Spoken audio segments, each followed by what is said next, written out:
আমাদের চ্যানেলে প্রথম খবর দেখুন, শুভেন্দু কাগজ মুড়ে টাকা নিচ্ছে, এই তৃণমূলের নেতা ওই প্রথম দেখিয়েছে, বিশাল আমার কাছে আছে সেই মৌক রঞ্জন।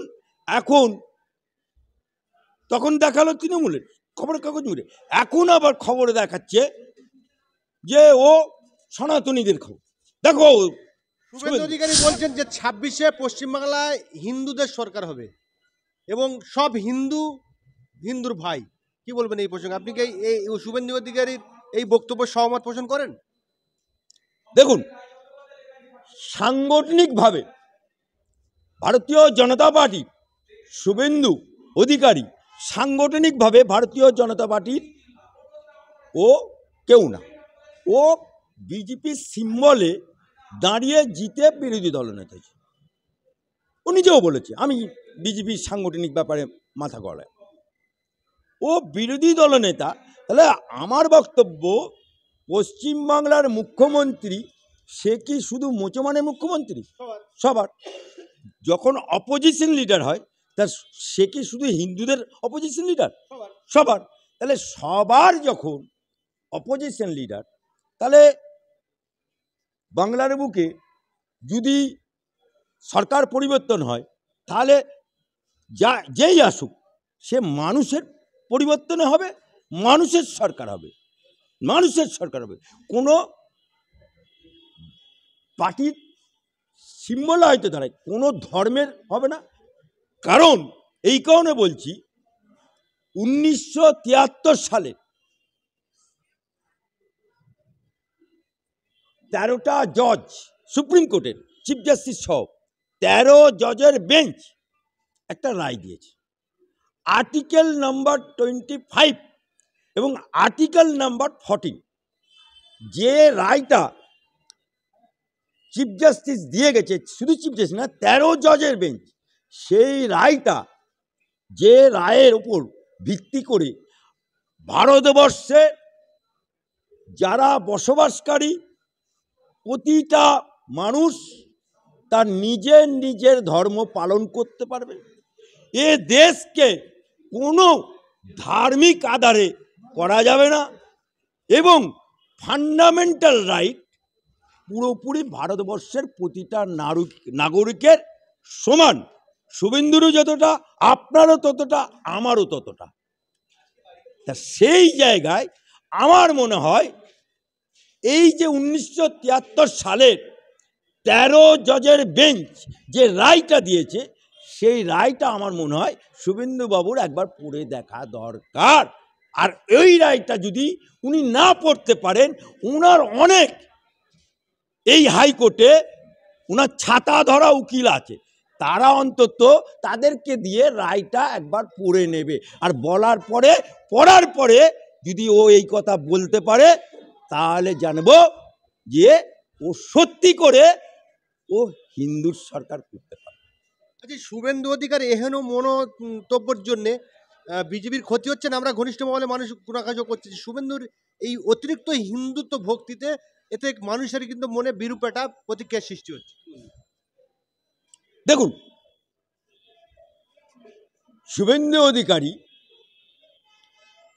যে রকমের কথাবার্তা বলছে, ভারতীয় জনতা পার্টি ও ভারতীয় জনতা পার্টির জন্মলগ্ন থেকে নেই। ভারতীয় জনতা পার্টি যখন দিলীপ ঘোষের নেতৃত্বে 18টা এমপি হয়েছিল এবং পঞ্চায়েতগুলো ছিল জেলায় জেলায় বিভিন্নভাবে শিবির দিয়ে হচ্ছিল, তারপরে ও তৃণমূল থেকে বিজেপিতে হলো। আপনি বলুন, রিপাবলিক টিভি, তারা প্রথম, ওদের একটা সাংবাদিক আছে, কি সাংবাদিক, মৌক রঞ্জন ঘোষ, সে এরকম নেচে নেচে আমাদের চ্যানেলে প্রথম খবর দেখুন, শুভেন্দু কাগজ মুড়ে টাকা নিচ্ছে, এই তৃণমূলের নেতা ওই প্রথম দেখিয়েছে, বিশাল আমার কাছে আছে সেই মৌক রঞ্জন। এখন তখন দেখালো তৃণমূলের খবরের কাগজ মুড়ে, এখন আবার খবরে দেখাচ্ছে যে ও সনাতনীদের খাও। দেখো শুভেন্দু, আবার সেই শুভেন্দুকে দেখে এখন বিশাল হিসাবে বিরোধিতা করছে, আমি ভালো বলছি। এখন এখন তা এই যে বলছে আজকে শুভেন্দু আসার পর বিধানসভা ও বিরোধী দল নেতা, তাহলে বিরোধী দল নেতা তার যতগুলো 76টা এমএলএ ও পারলে ভেঙে নিয়ে আসবে, 76 থেকে 80-85 করবে, এটা হচ্ছে ক্রেডিট। কিন্তু 76 থেকে যদি কমে যায় তাহলে বৃদ্ধি হলো না কমে গেল? লিডারই বাড়লো না কমলো? কমে গেল। লোকসভায় দিলীপ ঘোষের আমলে 18টা ছিল, ও দায়িত্ব পাওয়ার পরে 12টা হলো, অর্থাৎ বাড়লো না কমে গেল? কমে গেল। তাহলে এই জিনিসগুলো আজকে বলুন, ভারতীয় জনতা পার্টিতে সংখ্যালঘু মোর্চা, এটা সারা ভারতবর্ষের ভারতীয় জনতা পার্টি তো আঞ্চলিক দল না, তৃণমূলের মতো লেখে সর্বভারতীয়। নির্বাচন কমিশন কেটে দিয়েছে, দিয়ে বলেছে তুই ডোবা হয়ে গেছিস, আঞ্চলিক দল। কিন্তু ওরা লেখে সর্বভারতীয়, নির্বাচন কমিশন ওদেরকে করে দিয়েছে। কিন্তু ভারতীয় জনতা পার্টি তো সেটা না, সারা সর্বভারতীয় দল, দেশ চালাচ্ছে। সেই দলে সংখ্যালঘু মোর্চা সারা ভারতবর্ষে আছে, বাংলাতেও আছে। ওটা একটা সংবিধান, এটা সেল না যে উঠে যাবে। সেল হলে উঠে যেতে পারে যে কোনো মুহূর্তে, কিন্তু মোর্চা উঠতে পারে, কারণ ওটা গঠনতন্ত্র, নিয়মতন্ত্র, সংবিধানে লেখা আছে। ভারতীয় জনতা পৃথিবীর কারোর ক্ষমতা নেই তোলার, কারোর ক্ষমতা নেই। সেই জায়গাতে আজকে আজকে উনি সংখ্যালঘু নেই চেয়ে বললেন একবার। আজকে সংখ্যালঘু মোর্চা ও তুলতে পেরেছে? তুলতে পারেনি। মোদিজি সবকা সাথ, সবকা বিকাশ, সবকা বিশ্বাস। আপনি বলুন তো, এই পশ্চিম বাংলায় প্রধানমন্ত্রী আবাস যোজনা শুধুমাত্র হিন্দুদের হয়েছে, মুসলমানদের হয়নি, একটা দেখাতে পারবেন? মমতা বাবু দেখাতে পারবে? দেখাতে পারবে না। প্রধানমন্ত্রী সড়ক যোজনা শুধুমাত্র হিন্দুদের হয়েছে, মুসলমান পড়ায় হয়নি, দেখাতে পারবেন? দেখাতে পারবেন না। তাহলে প্রধানমন্ত্রী সবকা সাথ। আপনি বলুন, কোভিডের সময় যে ইঞ্জেকশনটা, এটা মমতা বাবু দেয়নি, মমতা খালা দেয়নি, মমতা আপাও দেয়নি, ওকেও সেই নিতে হয়েছে মোদির ইঞ্জেকশন, ওকেও নিতে হয়েছে। আলালের ঘরের দুলাল ভুয়ো 7 লক্ষ ভোটে, ওকেও নিতে হয়েছে। ওদের এক ওই আলালের ঘরের দুলাল সোনা বৌদি যে বিমানবন্দরে ধরা পড়েছিল সোনা পাচার করতে, তাকেও নিতে হয়েছে।